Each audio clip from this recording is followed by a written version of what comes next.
기도합니다. 아멘.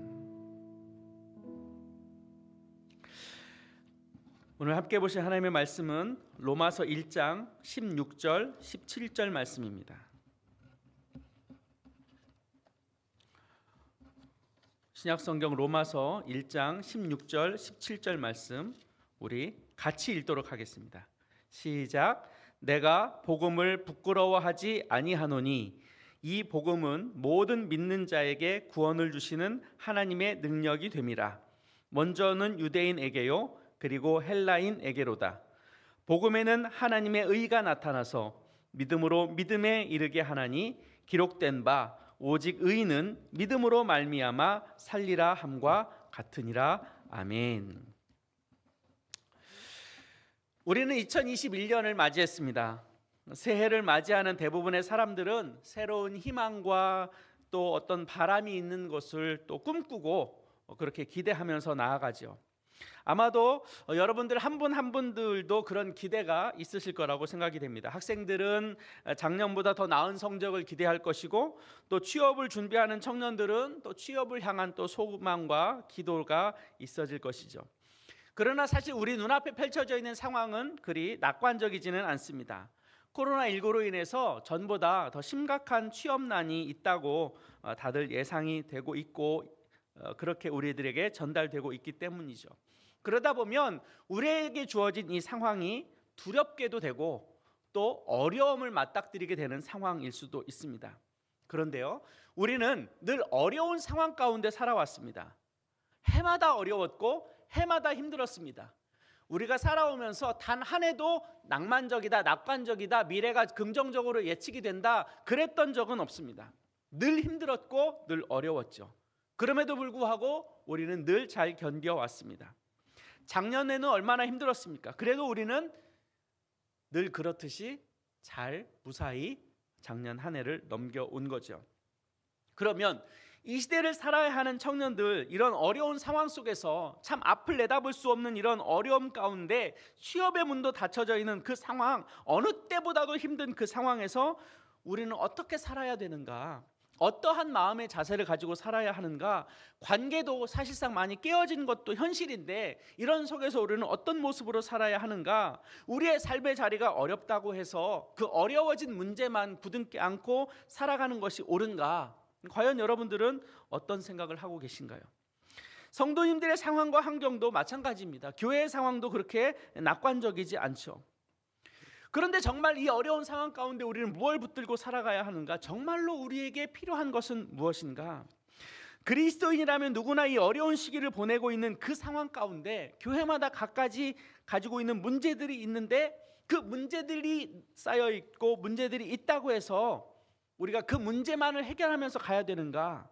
교회가 사람이 줄고 헌금이 줄고 하는 것이 현실이지만 그 속에서 이것을 극복하는 것이 우리의 문제의 본질인가?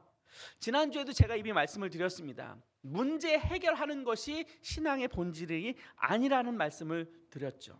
그러면 과연 우리는 어떠한 신앙의 태도를 가지고 살아가야 하는가? 교회를 다니고 예배를 드리고 신앙생활하고 시간과 물질을 드리고 수고를 아까워하지 않는 우리의 신앙의 여러 가지 모습들이 있는데, 그렇게 하는 우리의 궁극적인 이유는 무엇인가? 교회 잘 나와서 복 받으려고? 세상적인 어떤 부귀 영화를 누리기 위해서 우리가 신앙생활 하는가? 이 신앙생활의 열심을 통해서 나에게 사회적으로 다가오는 베니핏을 얻기 위해서 나는 신앙생활을 하는 걸까? 과연 우리에게 있는 문제들이 없어지게 되면 과연 우리는 신앙생활 잘할 수 있을까? 우리의 기도의 문제가 해결됐다고 해서 우리의 신앙이 더 성장하고 그 다음에 문제가 없는가? 그렇지 않다라는 것을 이미 말씀을 드렸습니다. 그러면 우리의 문제의 본질은 뭔가? 우리의 신앙생활 하는 것에 대한 본질은 뭔가? 우리의 신앙생활의 본질은 바로 예수 그리스도를 믿는 것입니다. 이게 가장 기본적인 답변이죠. 예수 그리스도를 믿는 그 믿음, 그 믿음에 근거해서 우리의 생활은 시작이 됩니다. 그러면 그 믿음이라고 하는 것, 내가 예수 그리스도를 주로 고백하는 그 믿음이라고 하는 것은 어디에서 기초할까? 그 기초는 바로 예수 그리스도의 십자가 복음에 근거합니다. 그러니까 우리의 믿음은 여기에 있는 거죠. 세상에 수많은 종교가 있습니다. 많은 경우 이 땅에서 부귀영화를 누리기 위해서 신앙을 갖기도 하고 다양한 종교적인 행동들을 하기도 합니다. 불당에 가가지고 기와에다가 이름을 쓰기도 하고 무당에게 찾아가서 부적을 받아오기도 합니다. 다 잘 살기 위함이죠. 그러면 우리의 기독교가 그 수준인가? 아니죠. 우리는 예수 그리스도를 믿는 그 믿음에서 출발하고 그 믿음은 바로 예수 그리스도의 복음, 십자가 복음에 근거하고 있습니다. 그런 의미에서 저는 올해 여러분들과 이 본질을 찾아가고자 하는 여행을 하고자 합니다.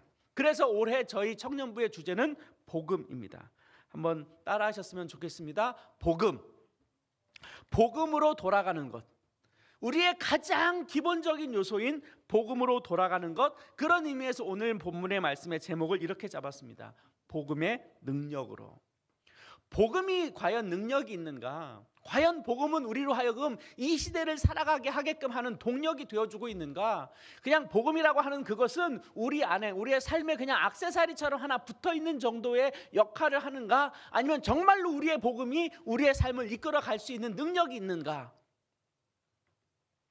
만약 우리가 우리의 복음의 핵심을 회복한 뒤에 우리가 하나님 앞에 선다면 우리에게 다가와 있는 현실적인 어려움들, 또 우리에게 고난이라고 여겨지는 그것들이 단순히 우리를 힘들게 하고 어렵게 하고 불편함과 부담감을 주는 것으로 끝나지 않고 오히려 그것을 통해서 내가 더 하나님을 발견하고 더 하나님의 은혜에 참여하게 되고 하나님의 능력 가운데로 나아가게 되는 분명한 도구들이 될 것이고 도전의 디딤돌들이 될 것이라는 것을 저는 확신합니다. 왜냐하면 복음에는 능력이 있기 때문에 그렇습니다. 그 말씀이 바로 오늘 본문 가운데 담겨져 있죠. 오늘 첫 번째로 바울의 16절에서는 복음의 능력을 설명하면서 뭐라고 이야기하고 있냐면 복음을 부끄러워하지 않는다라는 단어로 선언해주고 있습니다. 고린도 1장 23절 24절 말씀에 사도 바울은 이렇게 표현하고 있어요. 들어보세요. 우리는 십자가에 못 박힌 그리스도를 전하니 유대인에게는 거리끼는 것이요 이방인에게는 미련한 것이로되 오직 부르심을 받은 자들에게는 유대인이나 헬라인이나 그리스도는 하나님의 능력이요 하나님의 지혜니라 라고 말씀하고 있습니다. 복음이 뭐냐? 그리스도는 뭐냐? 하나님의 능력이요 하나님의 지혜인데 그것에 대하여 유대인들은 어떻게 생각하고 있는가? 바로 꺼리끼는 것이다 라고 표현하고 있고 헬라인들은 복음이 미련한 것이다 라고 그렇게 이해하고 있다는 거예요. 유대인들은 복음을 거리끼고 헬라인은 복음에 대하여 미련한 것이다 라고 그렇게 선언하고 있다는 거예요. 그런데 그 당시에 유대인들과 헬라인에게만 그랬는가? 이 시대는 그런 일이 없는가? 마찬가지예요. 이 시대도 그러한 일들이 동일하게 있습니다. 수많은 사람들이 예수 그리스도를 믿으려고 하지 않죠. 어떻게 그를 믿을 수 있는가? 우리의 눈에 보이지 않는 그분을 우리가 어떻게 믿을 수 있느냐? 그렇게 얘기도 하고 이 세상에 악이 만연한데 이 세상에 악이 만연한 것을 보면 어떻게 이 세상을 창조하신 이가 있다고 말할 수 있느냐? 그렇게 이야기하기도 합니다. 특별히 하나님은 말씀으로 이 세상을 창조했다고 우리가 믿죠. 그런데 하나님께서 이 창조하였다는 이 창조 이야기에 대하여 믿으려 하지 않죠. 그러니까 복음에 대한 이야기들을 여전히 이 세상에 있는 사람들도 받아들이려 하고 하지 않습니다. 지금 상황은 더 그렇겠죠. 기독교가 이렇게 무참하게 사람들 사이에서 조롱거리가 된 적이 있었나 싶을 정도로 지금 우리의 상황은 심각한 상태입니다. 오히려 기독교가 세상을 품고 세상을 위로하고 세상의 빛과 소금으로서의 역할을 감당해야 되는데 오히려 지금 교회가 세상의 비난의 대상이 되고 있고 코로나가 터지면 마치 교회가 저지른 일처럼 그렇게 보여지는 것이 이런 상황입니다. 오히려 밖에 있는 사람들이 교회를 걱정하는 상황이 된 거죠. 또 교회의 편협함, 교회가 가지고 있는 오만함, 교회가 가지고 있는 그 안일함, 이런 것들 때문에 오히려 세상 사람들에게 교회가 비웃음을 당하고 있고 조롱거리의 화제거리로 삼아 버리게 된 그런 상황인 거죠. 분명히 이 시대도 교회가 또 복음이 거리낌을 당하고 있는 상황입니다. 비웃음거리를 당하고 있는 상황입니다. 그런 상황에서 우리는 그 사람들이 하는 이야기에 대하여 부끄러워하고 창피해하고 기가 죽어야 하고 뭔가 그들이 이야기하는 것은 진짜인 것 같고 우리는 뭔가 잘못된 것을 가지고 있는 것처럼 그렇게 힘이 없는 상태로 보여지고 있는 것이 바로 이런 상황입니다. 그런데 그것은요 어느 시대에나 있었다는 겁니다.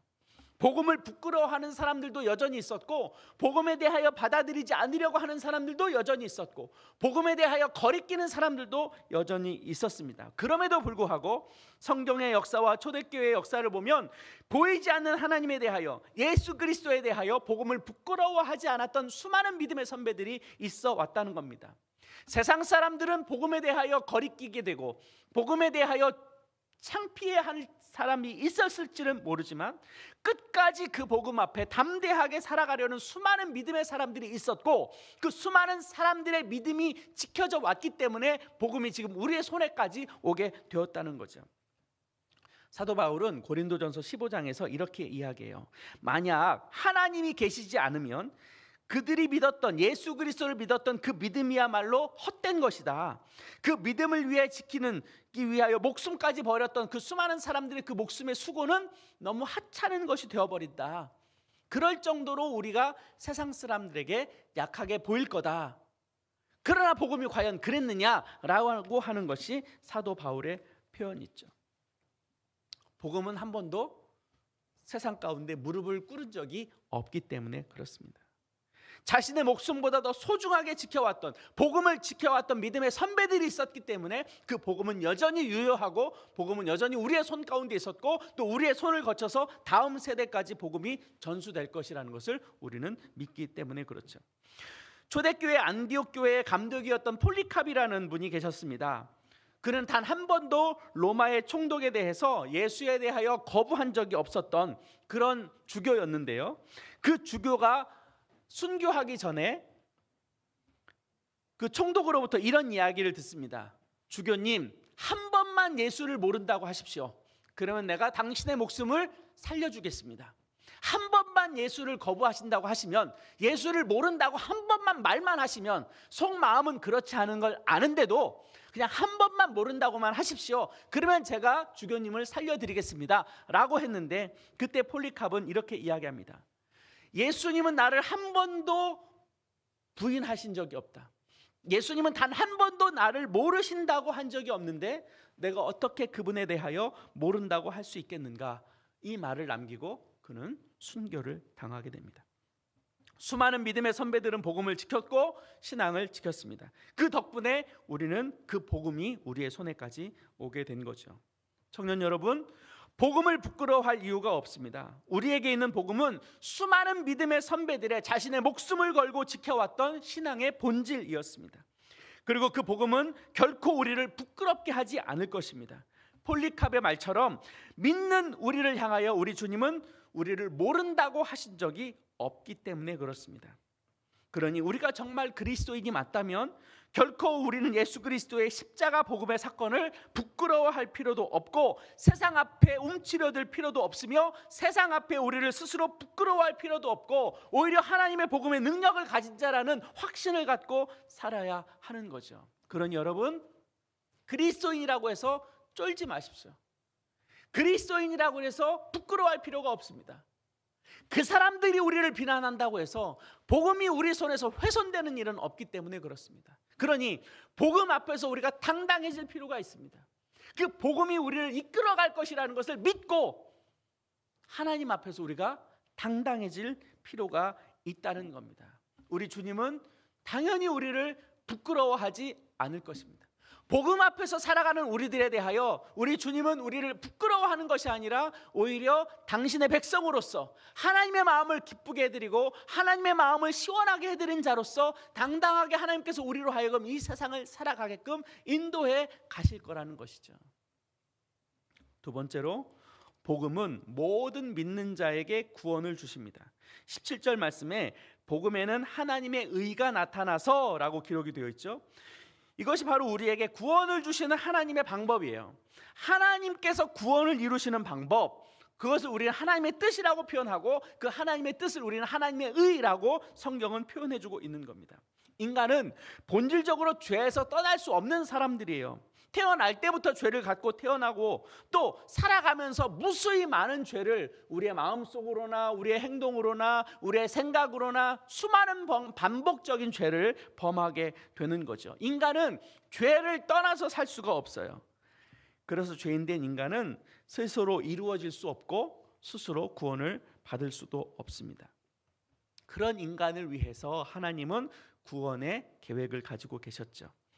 그래서 인간을 구원하기 위한 아주 독특하고 특별한 방법을 선택하게 되는데 바로 죄 없는 예수 그리스도를 통해서 이 세상의 인간의 모든 죄를 속량, 값을 지불하시고 샀다라는 뜻이에요. 속량하시고 인간의 죄를 대신 예수 그리스도께서 덮어 쓰셨죠. 그래서 인간의 죄는 예수 그리스도에게 옮겨지게 되었고 우리는 그런 예수 그리스도를 믿음으로 인해서 하나님은 우리로 구원의 길로 인도하셨습니다. 그것이 하나님의 의라고 하는 거예요. 하나님의 공의, 하나님께서 그렇게 하실 수밖에 없는 하나님의 뜻, 하나님의 방법, 바로 그것이 하나님의 의였죠.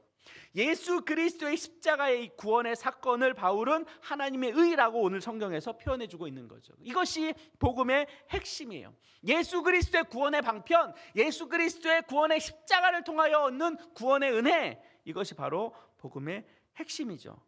그런데 이 구원은 어느 누구에게도 차별이 없어요. 남자와 여자에게도 차별이 없고 어른과 아이하고도 차이가 없고 건강한 사람이나 불건강한 사람이나도 동일하게 차이가 없는 동일한 하나님의 은혜입니다. 여기서 중요한 게 하나 있는데요. 모든 믿는 자에게 구원을 주신 하나님의 은혜라고 할 때 모든 믿는 자에게 라고 쓰여진 이 헬라어 원문의 뜻이 피스티온티라는 단어예요. 그런데 이것이 재미있게도 구원, 모든 믿는 자에게 주시는 구원인데 모든 믿는 예수 그리스도를 믿는 것에 대하여 이 본문의 시제가 뭘로 쓰여져 있느냐면 현재형으로 쓰여져 있어요. 왜 그러냐? 내가 예수를 믿었어요. 내가 믿었다라고 하는 것은 현재예요, 과거예요? 내가 예수를 믿어서 구원에 이르게 되는데 내가 예수를 믿어서 그리스도인이 되었는데 믿었기 때문에 그리스도인이 됐잖아요. 근데 믿었다라고 하는 것은, 믿는다라고 하는 것은 과거를 통해서 지금 내가 그리스도인이 된 걸로 우리가 이해하잖아요. 근데 오늘 본문에서는 이 믿는 자에게라고 하는 이 단어를 어떤 시제로 쓰여지고 있느냐면 현재형으로 쓰여지고 있다는 거예요. 왜 그러냐? 구원은 과거에 벌어졌던 단회기적인 사건으로 끝나지 않는다는 거예요. 예수 그리스도의 구원의 사건은 2000년 전에 완성이 된 사건인데 그것을 내가 믿음으로 받아들인 구원을 받은 백성으로서 그리스도인으로서 살아가는 우리에게 믿음 바 되는 그 구원의 사건을 믿는 그것은 과거의 사건으로 끝나는 것이 아니라 여전히 나에게 현재로 실존하고 있는 현재적인 삶이라는 것을 이야기하고 있는 거예요. 그러니까 구원의 이야기는 과거에 벌어진 사건으로 끝난 것이 아니라 여전히 오늘을 살아가는 우리들에게 구원의 방편을 이루어가고 있는 현재 진행형이라는 것을 이야기하고 있는 거예요. 이것은 굉장히 큰 차이예요. 내가 예수를 믿었다는 것은 옛날 사건으로 끝나. 옛날에 벌어진 은혜를 통해서 내가 오늘을 살아가. 내가 예수를 한번 믿었으니까 나의 인생은 영원히 하나님의 은혜 가운데 살아갈 거야. 그것이 아니라 여전히 내가 오늘 예수 그리스도를 믿는 그 믿음의 과정 속에서 오늘 내가 예수를 믿음으로 인해서 오늘을 살아가고 그것도 그 다음 날도 내가 오늘 예수 그리스도를 믿는 그 심정으로 오늘을 살아가고 내가 예수 그리스도의 구원의 은혜를 입은 자로서 오늘을 살아가는 매일매일의 현재 진행형으로 이 단어가 쓰여졌다는 거예요. 근데 꽤 많은 그리스도인들이 옛날에 내가 받았던 은혜의 경험을 가지고 그냥 평생을 살아가려고 하는 사람들이 있어요. 옛날에 한번 은혜를 받았다고 해서 그 은혜 받은 것으로 족해서 그냥 매일 그렇게 살아가는 분들이 있어요. 내가 예수 그리스도를 구주로 영접했다고 해서 그것을 통해서 그냥 오늘 내일 모레 글피 그냥 그렇게 살아가는 수많은 그리스도인이라고 하는 명목상 그리스도인들이 있다는 거예요. 우리의 신앙생활은 그런 게 아니에요. 그냥 한번 나에게 은혜가 임했다고 해서 그 은혜로 내가 평생 살아갈 수 있느냐? 그렇지 않아요. 우리는 죄인이에요. 매일매일 하나님 앞에 죄의 속성으로 살아가는 존재가 우리들이에요. 그런데 옛날 받았던 그 은혜를 가지고 평생을 살아갈 수 있느냐? 그럴 수 없어요. 나에게 뜨거웠던 어떤 한때의 시간이 있다고 해서 그 은혜로 내가 평생을 살아갈 수 있느냐? 그렇지 않아요. 어르신들 가운데 이렇게 이야기하시는 분들이 꽤 많아요. 아유, 나도 젊었을 때는 그랬어. 나도 그렇게 뜨거웠던 때가 있었어. 나도 한참 열심히였던 때가 있었어. 그 말의 뒤에는 무슨 뜻이 있어요? 지금은 그렇지 않다는 거예요. 그렇지 않다라는 것에 대하여 부끄러워하는 것이 아니라 옛날 나의 삶 가운데 이런 은혜가 있었다라는 것을 이야기하는 거예요. 옛날 나에게 은혜가 있었던 것 중요해요. 그러나 오늘을 살아갈 때는 오늘의 은혜가 필요하고, 오늘 내가 하나님 앞에 믿음의 결단을 하면서 살아가는 우리의 신앙의 태도가 필요한 거예요. 그래서 이 믿는 것에 대해서는 현재 진행형이 되는 거예요. 이럴 때 복음이 우리에게 능력으로 다가와요. 복음이 이럴 때 우리에게 강력한 에너지로 다가와요. 그래서 우리에게는 날마다 하나님께서 베풀어 주시는 은혜가 필요해요. 날마다 믿음으로 반응하려는 우리의 선한 결단이 필요한 거예요. 그럴 때 복음이 우리의 삶을 이끌어가고 복음이 능력이 되어서 우리의 삶을 통치해 나가는 거예요.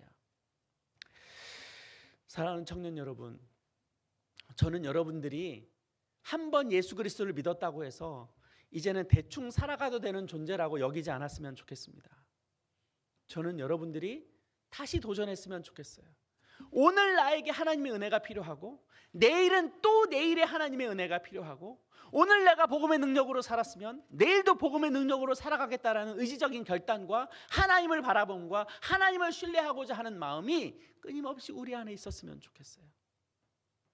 내 힘으로 살아가려고 하지 마세요. 옛날에 받았던 은혜를 가지고 오늘을 살아간다? 아니요, 그렇지 않아요. 이미 예전에 받았던 은혜는 끝났어요. 오늘 우리가 살아갈 때는 오늘의 은혜가 필요해요. 내가 복음을 신뢰하고 복음을 기대하고 복음을 꿈꾸고 그 복음으로 나의 삶을 살아가겠노라고 결단하고 그 믿음으로 반응하는 그것이 오늘 우리에게 필요합니다. 복음은 분명히 우리를 당신의 선한 길로 인도해 가실 것입니다. 청년 여러분, 복음을 부끄러워하지 마십시오. 그리고 복음에는 능력이 있습니다.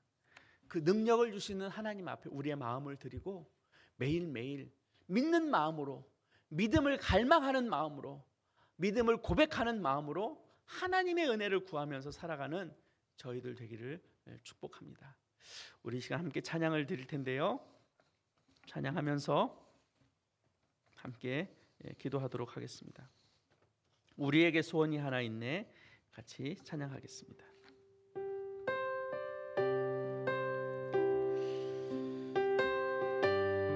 우리의 본질을 다시 한번 기억하고 복음이 우리 안에 살아 역사하고 숨쉴 수 있기를 소망하며 이 찬양 올려드립니다. 우리에게 소원이 하나 있네, 주님 다시 오실 그날까지 우리 가슴에 새긴 주의 십자가 사랑 나의 교회를 사랑케 하네. 주의 교회를 향한 우리 마음, 희생과 포기와 가난과 고난, 하물며 죽음조차 우릴 막을 수 없네. 우리 교회는 이 땅의 희망, 교회를 교회되게, 예배 되게 우릴 사용하소서. 진정한 부흥의 날 오늘 임하도록 우릴 사용하소서. 교회를 교회되게, 교회를 교회되게, 예배 되게 우릴 사용하소서. 진정한 부흥의 날 오늘 임하도록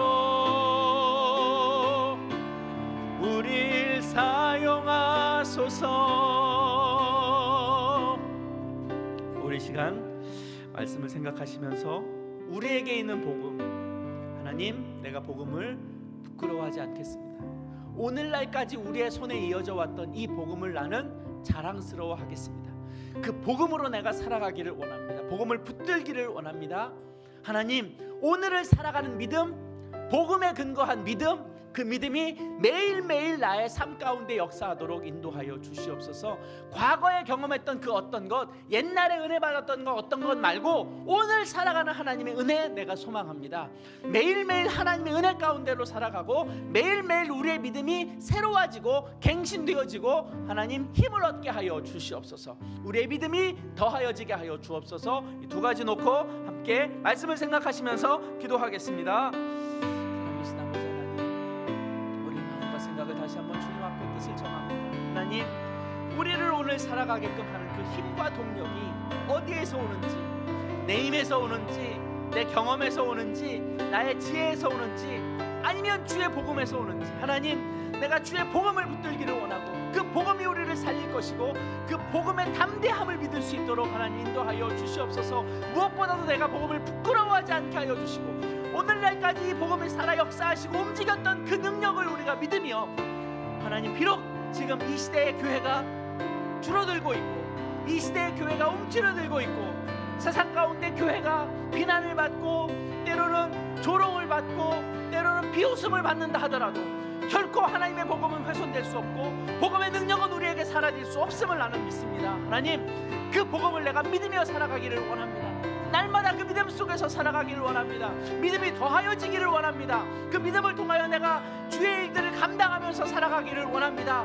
옛날에 받았던 그 과거의 경험으로 살아가는 것이 아니라 매일매일 하나님의 은혜가 부어지고 매일매일 하나님의 충만된 삶이 우리에게 나타나고 역사하여서 그 능력과 그 힘으로 내가 살아갈 수 있도록 하나님 은혜를 베풀어 주시옵소서. 날마다 더하여지는 믿음이 우리 안에 있기를 원하고 그 믿음의 힘을 얻어서 하나님의 은혜 가운데, 하나님의 능력 가운데, 복음의 능력 가운데 살아가는 내 자신이 되도록 인도하여 주시옵소서. 우리의 믿음 없음을 연약 불쌍히 여겨주시고 나의 믿음의 없음을 하나님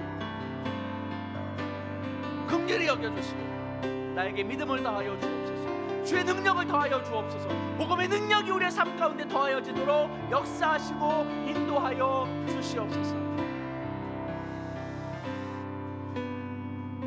특별히 오늘부터 작년 고등부에서 청년부로 올라온 우리미와 또 용일 형제가 지금 유튜브로 들어와 있습니다. 이 형제들이 우리 청년부 안에 잘 정착하고 적응되기를 원합니다. 또 많은 관심과 또 사랑을 같이 나눠 주셨으면 좋겠습니다. 우리 최용일 형제와 노우림 형제, 이 두 형제가 올 한 해 청년부에 잘 정착하고 그들이 함께 우리와 신앙의 삶을 나누고 은혜의 삶을 나누도록 우리 두 형제를 위해서 한번 격려하며 축복하며 기도했으면 좋겠습니다. 최용일, 노우림 위해서 기도합니다. 사랑하신 아버지 하나님, 저희 청년부에 두 명의 형제가 이제 고등부를 해서의 삶을 마치고 청년부로 넘어오게 되었습니다. 하나님, 그들이 아직은 낯설고 환경이 달라져서 불편함을 겪을지 모르겠습니다. 하지만 그들이 잘 정착할 수 있도록 도와주시고 그들의 마음이 더 열려져서 더 너그러워지고 관계가 될 수 있도록 하나님 인도하여 주시고 더 열린 마음으로 그들과 교제하고 또 관심을 갖고 사랑을 나누고 마음을 나눌 수 있도록 하나님 인도하여 주시옵소서. 그들의 신앙이 자라가게 하시고 믿음이 자라가게 하시고 그들의 삶 가운데 복음의 능력이 깃들어서 큰 힘을 발휘할 수 있도록 하나님 인도하여 주시옵소서. 주께서 그들의 삶을 지켜주시기를 간절히 원합니다. 하나님 도와주시옵소서. 마지막으로 우리가 한 번 더 기도할 때 우리 청년 임원들 위해서 기도했으면 좋겠습니다.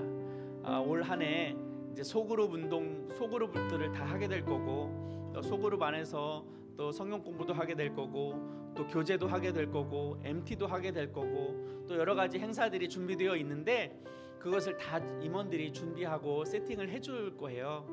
굉장히 많이 바쁘고 수고하게 될 텐데 우리 임원들 올 한 해 수고하고 잘 감당할 수 있도록, 그래서 그것이 그냥 피곤함과 지침으로 끝나는 것이 아니라 그것이 하나님의 은혜를 받는 통로가 되어서 하나님 앞에 더 멋진 인생을 살아갈 수 있는 그런 동기가 되게 해달라고. 그리고 우리 청년부 올 한 해 계획과 사역을 위해서 무엇보다도 올해는 많은 사역들이 소그룹으로 진행이 될 거예요. 그 소그룹이 잘 활성화되고 정착이 되고 안정이 되도록 우리 소그룹 사역과 임원들을 위해서 한 번 더 기도하도록 하겠습니다.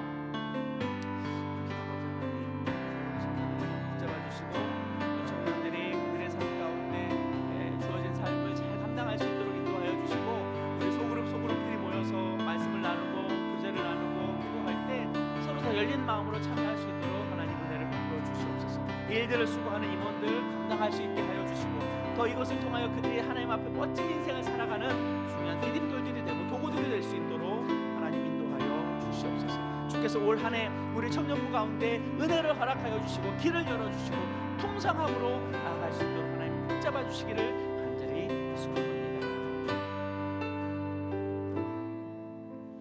아버지 하나님, 저희 청년부가 2021년을 새롭게 열었습니다.